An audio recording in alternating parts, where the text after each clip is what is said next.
I was sitting on my own porch when the first patrol car rolled up to the curb, and I remember thinking how strange it was that a woman I barely knew could summon 3 officers with a single phone call. Marla Voss stood across the street with her arms folded, telling anyone who would listen that a suspicious man had been loitering around the neighborhood for days. She knew exactly who I was. She had argued with me at a homeowners association meeting less than a week earlier, and she still pointed at me like I was a stranger casing houses for a living. I did not raise my voice or reach for my phone to record her, though part of me wished I had thought of it sooner. I simply watched her smile, the same tight, satisfied smile she wore whenever she believed she had won something. 2 days later, I hired a private investigator named Jonah Sloan, a quiet, methodical man who worked only with public records and court documents. What he found buried under an old name Marla thought she had left behind would end up freezing the entire board of Alder Ridge in their seats. If you want to know exactly what Marla had been hiding, and how I turned her own arrogance into the thing that finally exposed her, stay with me, because none of it happened the way anyone in that neighborhood expected. My name is Nolan Beckett, and I am 41 years old, and I restore old houses for a living, mostly craftsman bungalows and farmhouses that other contractors consider more trouble than they are worth. I had spent 9 years saving for a home of my own, and when I finally closed on the house at number 18 Hawthorne Lane, inside a gated community called Alder Ridge in Morrow County, it felt like the end of a long and patient race. The house was older than most of the polished properties around it, with sagging porch boards, a cracked chimney, and windows that stuck in their frames from decades of humidity and neglect. I did not hire a crew to fix it.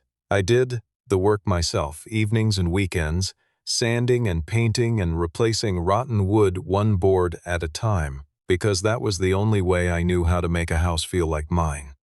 There is a particular smell to old lumber once you strip away decades of paint, something between cedar shavings and dust and rain that never quite dried out, and I had come to love that smell the way other men love the sound of an engine turning over. My father had taught me how to swing a hammer before he taught me how to drive, and every evening I spent kneeling on that porch, running a plane along a warped board until it sat flush again, felt like a conversation with him even though he had been gone for years. My truck was 12 years old, dented along one fender, and my clothes were usually covered in sawdust and primer, which apparently was enough for some of my new neighbors to assume I was hired help rather than the owner. Marla Voss, the president of the Homeowners Association, appeared at my door on my very first morning in the house, before I had even unpacked the coffee maker. She did not introduce herself as a neighbor.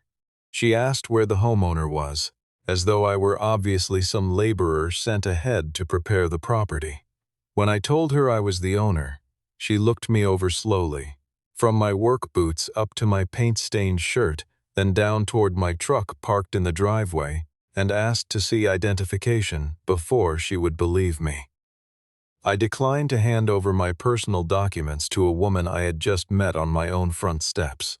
She grew visibly irritated, informing me that Alder Ridge maintained standards that men who lived, in her words, casually, often failed to understand. Within the week, I received 3 separate violation notices, each one more absurd than the last.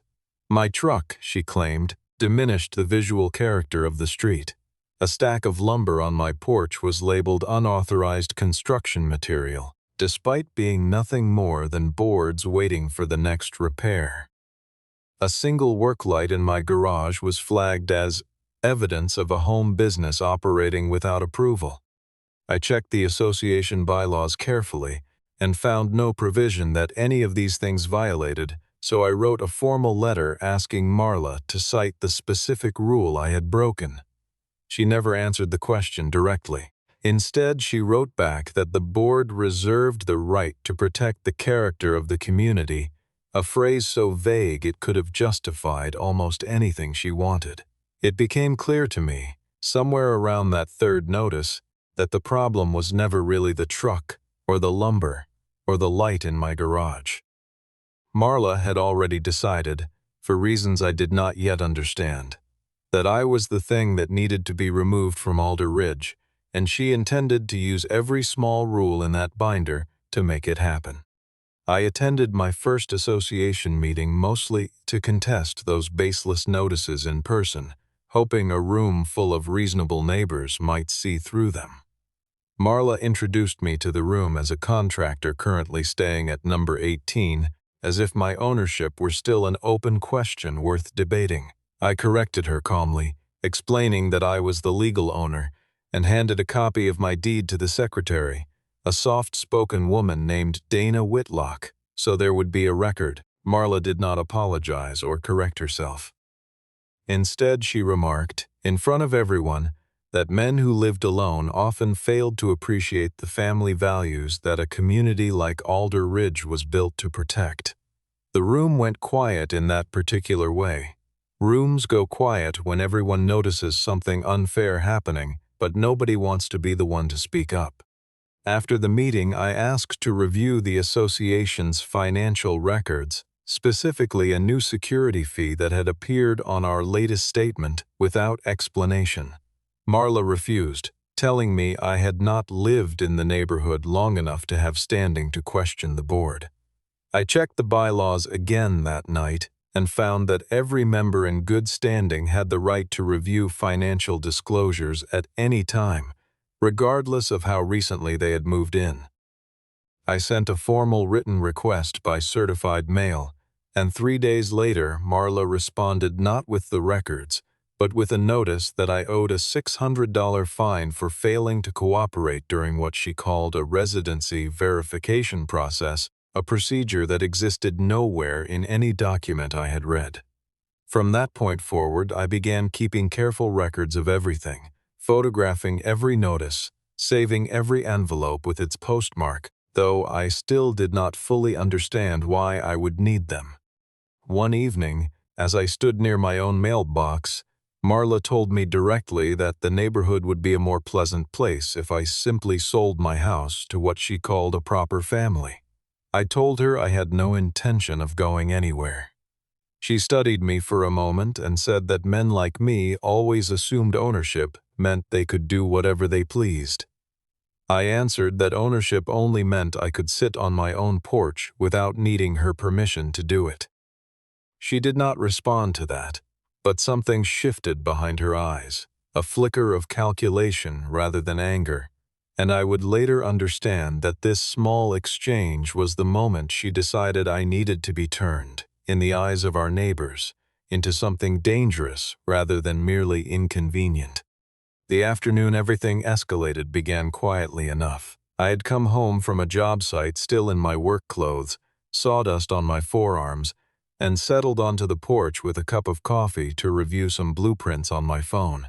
Marla drove past slowly, and our eyes met for a moment. I nodded out of simple habit. She did not nod back.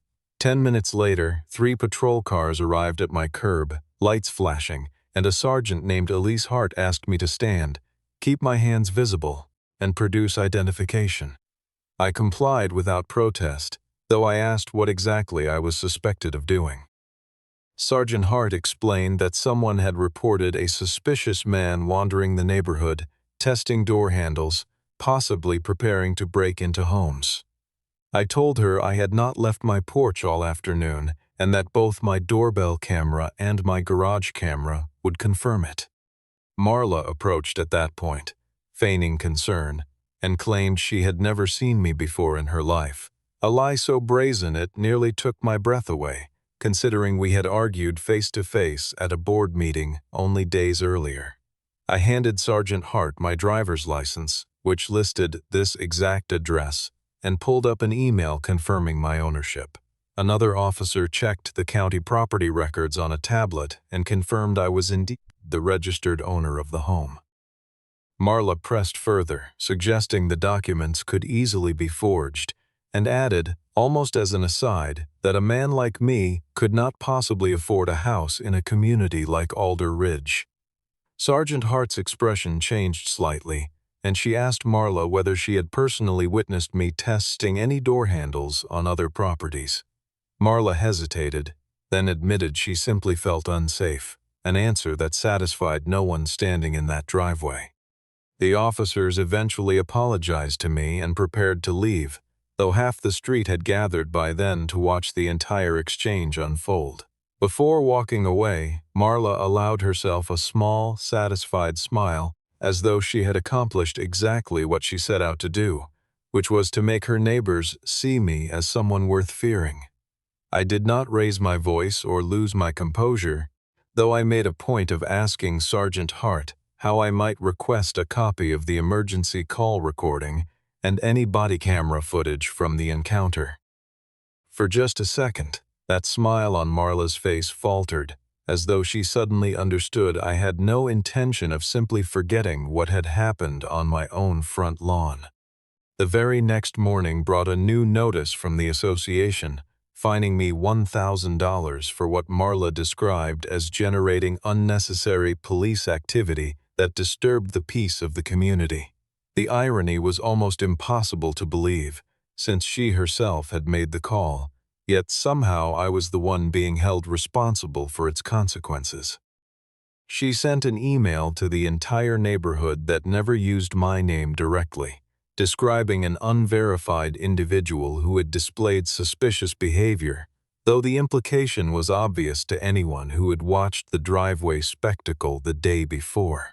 Within days, neighbors who once waved politely began crossing the street to avoid me, and a lumber supplier canceled a scheduled delivery after a security guard hired by the association told them my property was currently under investigation.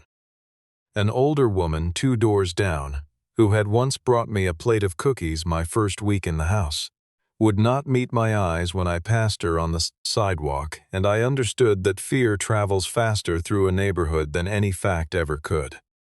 It was a strange, hollow feeling, standing on a porch I had rebuilt board by board with my own hands, and realizing that the people around me had already decided who I was without bothering to ask. I called an attorney named Avery Kendall, who specialized in property disputes and homeowners association law. After reviewing my correspondence and the footage from my own cameras, she identified a pattern that troubled her far more than a simple personality conflict. She pointed out signs of association overreach, the possible submission of false information to police, a coordinated effort to damage my reputation among neighbors, and what looked like preparation for placing a lien against my property using inflated or invented violations. She warned me that filing a lawsuit immediately would likely cost tens of thousands of dollars without necessarily uncovering Marla's true motivation. She asked me a simple but important question: what had I done immediately before Marla decided to call the police? I told her about my request to review the association's financial records, particularly that new security fee. Avery suspected Marla was not simply hostile toward me out of some general contempt. She suspected Marla was afraid of what I might see if I looked closely enough at the books. I filed a formal request for the recorded emergency call, and when it arrived, it confirmed something far more damaging than a misunderstanding. Marla did not simply describe a stranger. She specifically acknowledged having met me before, yet she still described me to the dispatcher as an intruder with no legitimate connection to the property. At one point on the recording, she said she did not believe someone like me could possibly own a home there legally, despite having seen my deed with her own eyes days earlier. That single sentence proved the call had never been an innocent error. It was a deliberate, calculated act, and I wanted to understand why she was willing to lie so plainly, knowing there was a chance it could all be recorded. Avery introduced me to Jonah Sloan, a licensed private investigator with a reputation for using only legitimate, publicly available sources. Jonah listened to the recording exactly once before asking me a question that has stayed with me ever since. He wanted to know whether I was hoping to prove that Marla simply hated me, or whether I actually wanted to understand what she was afraid I might discover. I told him I wanted the second answer, whatever it turned out to be, because I had grown tired of guessing at her motives from the outside.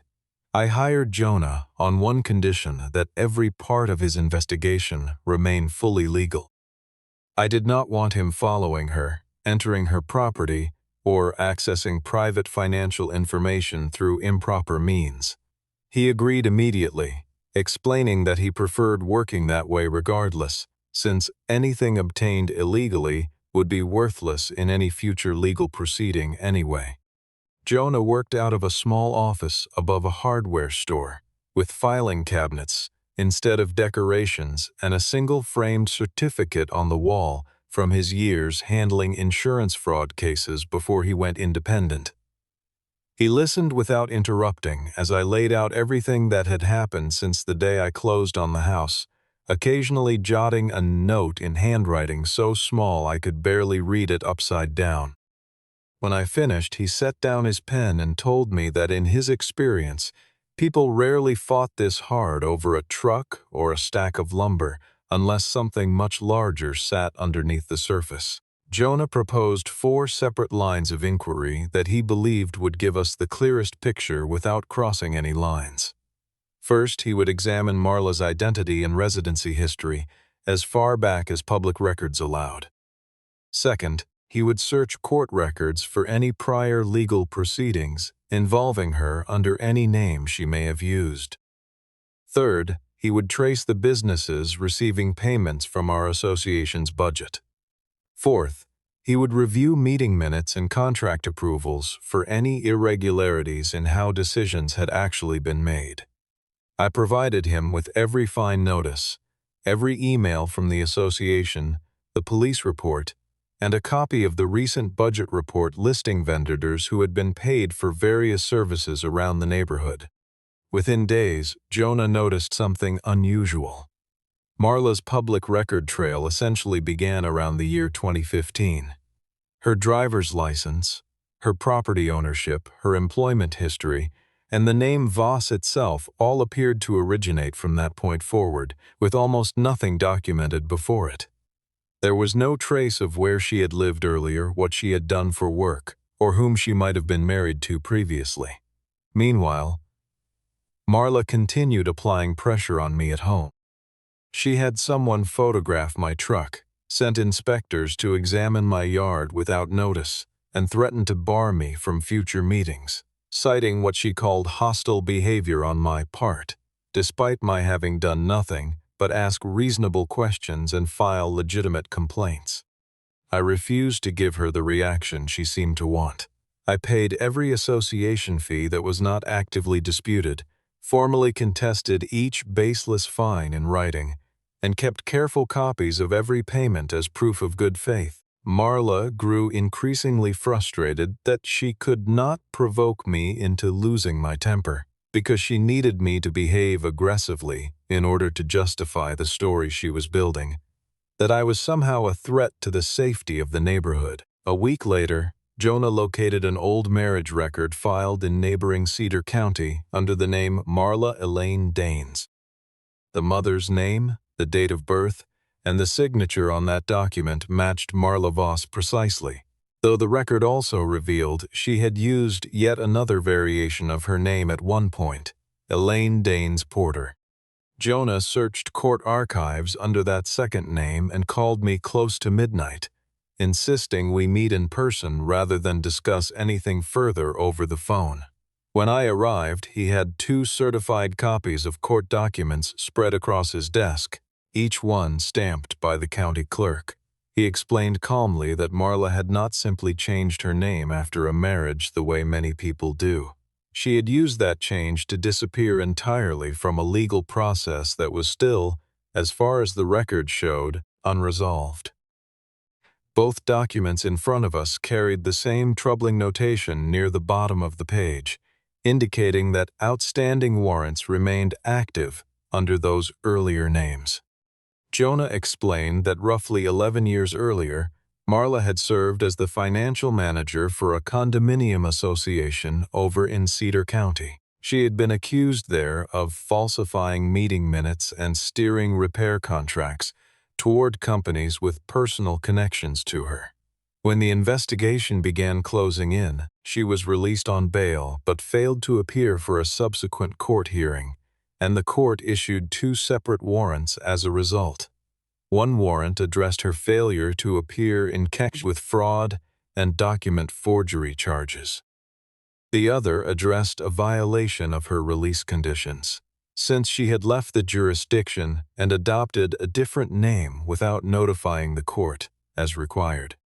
I sat in Jonah's cramped office that night, staring at photocopied pages that still carried the faint blue tint of a courthouse stamp, and I felt none of the satisfaction I had expected. Mostly, I felt a kind of quiet unease, the sense that a woman capable of vanishing so completely from one life could easily vanish from another if she ever realized we were looking. Jonah must have noticed my expression, because he reminded me that warrants alone proved nothing about the woman standing at my curb, accusing me of trespassing on my own lawn. What mattered, he said, was whether the pattern that got her into that trouble 11 years ago had followed her here, quietly, dressed up in new paperwork and a different last name. Because the older records existed under the names Danes and Porter, while she currently operated under the name Voss. Standard background searches at the neighborhood level had never connected the 2 identities. Jonah stressed that we could not act on any of this publicly until we confirmed, beyond reasonable doubt, that the woman named in those warrants was truly the same woman running our homeowners association. He compared birth dates, signatures, parents' names, publicly available photographs, and previous addresses, and every detail lined up precisely. Avery quietly forwarded a sealed package of this documentation to the sheriff's office in Cedar County, requesting official verification before anyone made a single accusation out loud. I did not contact Marla directly, and I did not reveal any of this to the rest of the board. While we waited for confirmation, Jonah continued investigating the company that had received that recent security contract, one called Ridgeway Community Protection. The pattern from her old fraud case 11 years earlier had been remarkably simple. She created a false sense of urgency, bypassed the normal competitive bidding process, and quietly directed the resulting contract toward a company with personal ties to her. That exact pattern appeared to be repeating itself here in Alder Ridge. The new security fee had been approved without any complete voting record on file, and Ridgeway Community Protection was registered to nothing more than a commercial mailbox rental. Its listed legal representative was a man named Calvin Danes, Marla's own cousin. I finally understood why my simple request to review the financial records had provoked such a disproportionate reaction. If I had seen that registered address, the family connection would have been obvious almost immediately. Marla had not called the police purely out of contempt for me, though the contempt was certainly real. She needed a story that made me look dangerous enough to justify banning me from meetings and denying my access to the very documents that could expose her. None of that made her disdain toward me any less genuine. Her open scorn for a working man living alone was precisely what convinced her I would be an easy target, someone she assumed would simply pack up and leave, rather than fight back through proper channels. Avery received a call from Cedar County near the end of that stretch, confirming the identity match beyond any doubt, though officials asked us to keep the information confidential while they coordinated the next steps with local authorities. Marla still had no idea that investigators had quietly begun searching for a woman named Marla Elaine Danes, a name she likely believed she had buried for good more than a decade earlier. Jonah continued reviewing public financial filings and business registrations tied to the association. He discovered 3 separate vendors sharing the same forwarding address or phone number somehow connected back to the board. Over roughly 4 years, the association had paid around $186,000 for emergency security services, irrigation repairs, internal legal consulting, and architectural or landscape inspections. Not every dollar had necessarily been stolen outright, but a great many invoices were priced well above market rates, with no documentation proving the work had ever actually been completed. Around this time, Dana Whitlock quietly reached out to me.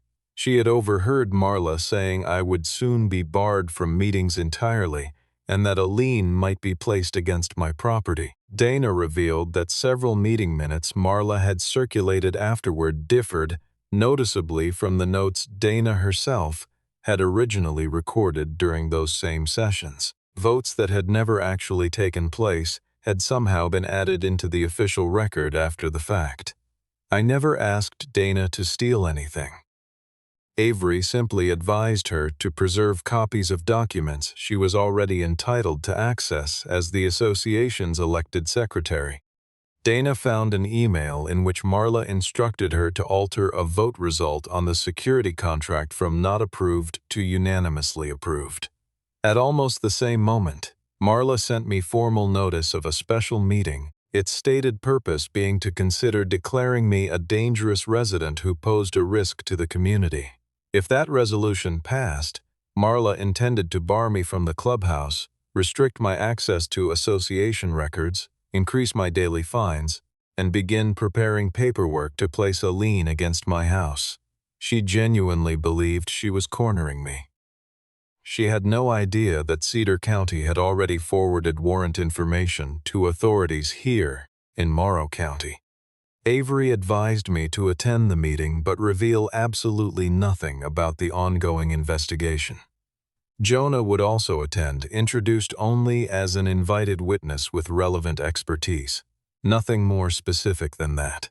The goal was never to provoke Marla into some emotional outburst. The goal was simply to let her demonstrate, in front of the entire board and every neighbor watching, exactly how she had been abusing her position of authority all along. I prepared a folder containing only documents I was fully entitled to present publicly: my deed, the recorded police call, the association bylaws, and my written requests for financial disclosure. Every document related to the outstanding warrants stayed safely in Avery's possession, untouched. The night before that meeting, Marla sent me a short, pointed text message. "Tomorrow night," she wrote, "you will understand who actually owns Alder Ridge." The clubhouse meeting room was packed the following evening, every folding chair occupied and several neighbors standing along the back wall. Marla sat at the center of the long table, radiating confidence, a thick binder in front of her labeled community safety file. She opened by describing me as an aggressive man who routinely defied the board and made women in the neighborhood feel unsafe in their own homes. I recognized immediately what she was doing, leaning on tired assumptions about a man living alone to reframe every reasonable objection I had raised as evidence of some hidden danger. She used the very police call she herself had placed as proof that I had once been investigated by law enforcement, conveniently omitting the fact that officers had confirmed my ownership and found no violation whatsoever. I asked her to play the full recording for everyone present. She refused, insisting that only the presiding chair could determine which evidence the room was permitted to hear. Owen Talbot, the vice president who typically followed Marla's lead without much resistance, began to look genuinely uneasy. Dana refused to sign the prepared minutes in front of her, since the document already stated a resolution had passed before any actual vote had taken place.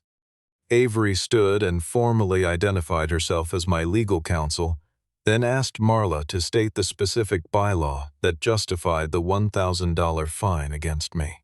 Marla answered that the association did not require guidance from outside attorneys on how to protect the community from men who apparently struggled with the idea of women holding authority. The comment revealed her contempt plainly enough for anyone paying attention.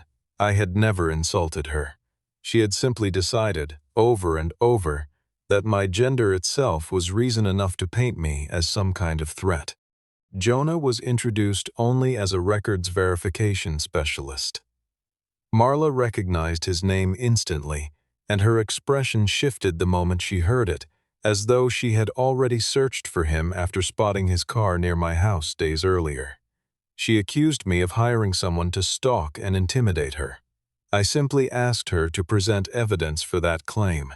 She had none, yet she still announced she would be calling the police again. I remember the particular quality of silence that settled over that room. In the seconds before she reached for her phone, the scrape of a chair somewhere near the back wall, someone's cough quickly swallowed, the low hum of the ceiling fan that had needed rebalancing for months. Owen would not meet my eyes, and I understood that he was already calculating how far he could distance himself from Marla without appearing disloyal in front of the rest of the board. Avery warned that providing false information to law enforcement a second time could carry serious consequences. Marla only smiled, lifted her phone, and said that this time she would make certain they took me away for good. I sat back down, folded my hands on the table, and waited, and I found that my pulse was steadier than I expected, because for the first time since she had appeared on my porch that first morning, I understood something she did not. Sirens rose outside the clubhouse windows almost exactly as Marla had hoped they would, and for a moment the entire room seemed to hold its breath in unison, chairs creaking as neighbors leaned toward the doorway to see who would walk through it. I noticed Dana reach quietly for the folder of minutes she had refused to sign, tucking it beneath a stack of other papers as though some instinct told her it needed protecting.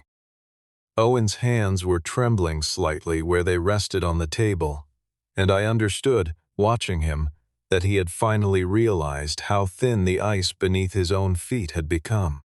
2 officers entered first, followed closely by Sergeant Elise Hart.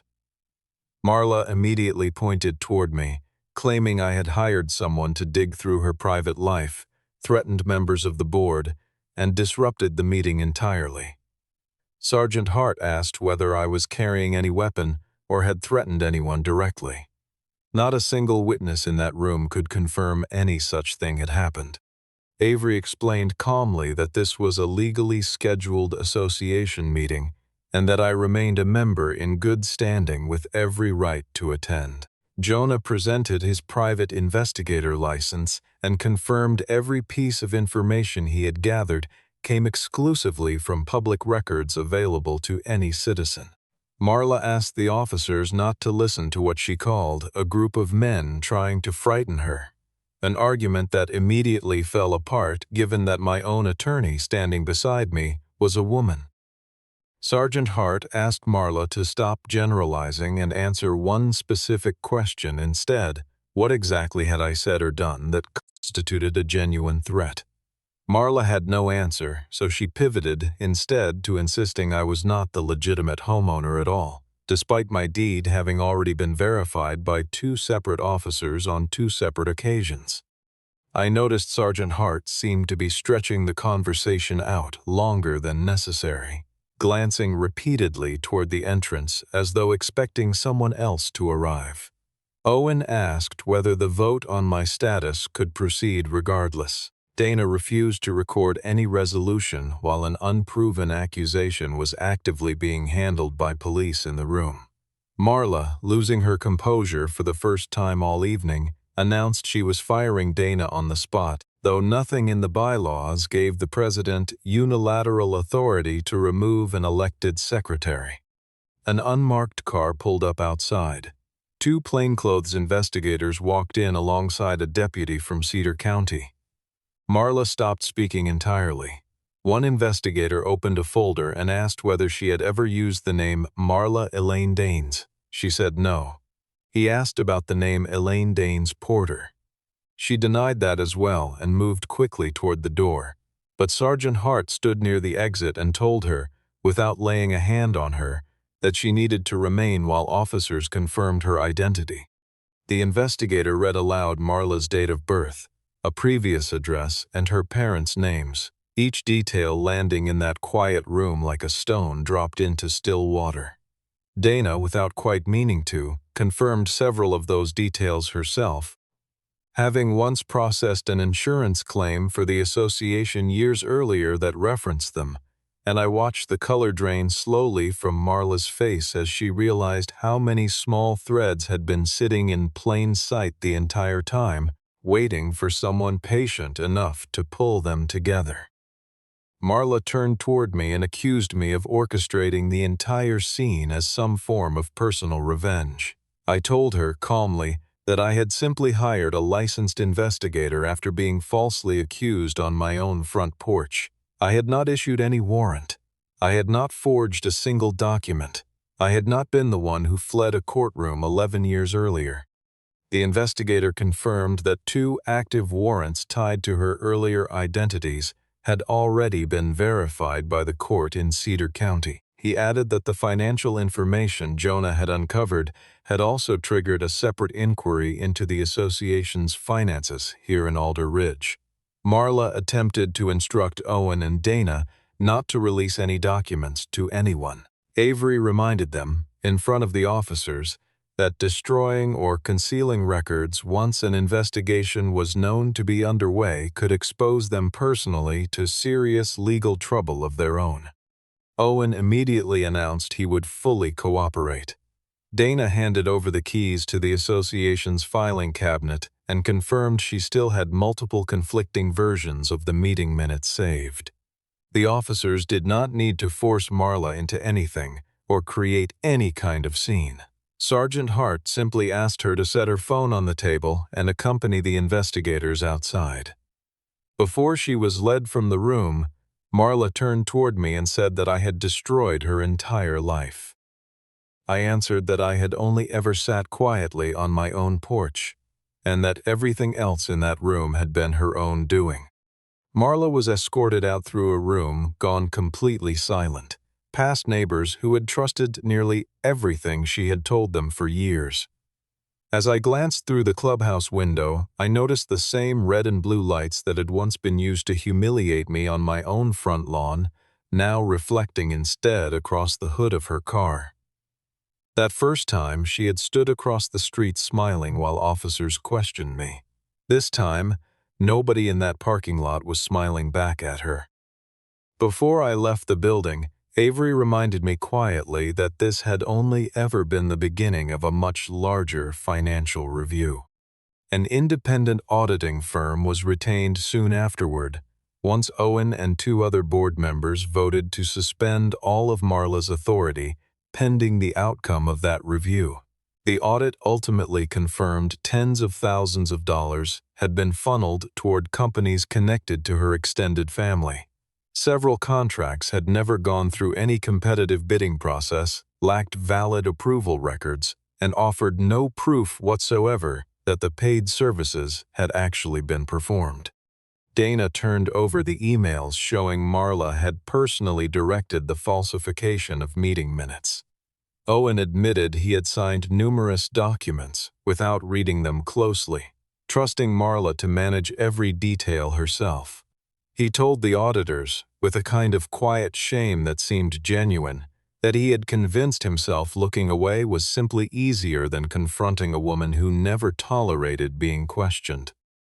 The auditors also uncovered a smaller pattern nobody had noticed before: several maintenance invoices submitted for landscaping work along common areas that had never actually been completed, the same overgrown hedges and cracked walkways sitting untouched for 2 full seasons while the association paid for imaginary labor. Every fine that had ever been issued against me was formally reversed. The notice branding me a dangerous resident was retracted entirely, and the association sent a written correction to every homeowner in the community. The association's insurance carrier eventually agreed to reimburse my legal fees, my investigative costs, and the direct losses I suffered when deliveries were blocked from reaching my property. I chose not to push for the association's total collapse, since that would have unfairly punished neighbors who had done absolutely nothing wrong. Instead, I simply asked for a short list of reforms. Quarterly financial reports would now be published for every homeowner to review. Police would never again be used to settle an ordinary civil disagreement between neighbors. Every fine issued going forward would need to cite a specific, existing bylaw. No single president would be permitted to approve contracts alone without a documented, verifiable vote. Any homeowner would have the right to record meetings within the bounds of local law. Several months later, Marla resolved both the older Cedar County case and these new charges through a single plea agreement. She lost the right to serve on the board of any community organization and was ordered to repay funds the court determined had been misused. I declined to run for president of the association myself, since replacing one controlling personality with another never struck me as any real solution. I did agree to join a new financial transparency committee, simply to help make certain no one could ever again turn Alder Ridge into a private kingdom of their own making. The story closes on an afternoon that felt strangely similar to the day the police first showed up at my door. I was dressed exactly as I always am for work, sitting in the same wooden chair I had restored with my own hands months earlier. My old truck sat parked in front of the garage, unchanged because nothing about who I was had ever needed to change simply to satisfy Marla Voss. Sergeant Hart stopped by that day to return one final copy of the file. She told me the department had formally marked Marla's original call as a knowingly false report and thanked me for staying composed throughout the entire ordeal. A few neighbors who had once avoided me now stopped to say hello without any hesitation. I did not feel any particular sense of triumph about it. I understood that many of them had simply stayed quiet out of fear of Marla, and that their silence, whether they realized it or not, had helped her hold on to power for far longer than she ever should have. I removed the last remaining violation notice from my door and kept it folded away in my workshop, less as a trophy than as a quiet reminder of everything that had happened. Some evenings I still catch myself glancing toward the street when a car slows down near the curb, an old habit that will probably take a while longer to fade. But I have also noticed that the porch feels different now, steadier somehow, as though the work of my own hands finally matches the peace of simply being left alone to enjoy it. Marla had wanted everyone to believe that a man sitting peacefully on his own porch was somehow a danger worth fearing. But the real threat to Alder Ridge was never my old truck, my work clothes, or the simple fact that I lived alone. It was a woman who believed her position of power entitled her to decide who deserved respect, who deserved to be led away in handcuffs, and which truths could quietly be erased from the record. Marla called the police that first day because she wanted to prove I did not belong in that neighborhood. In the end, it was those same officers who proved that the person living under a false identity, all along, had never been me at all.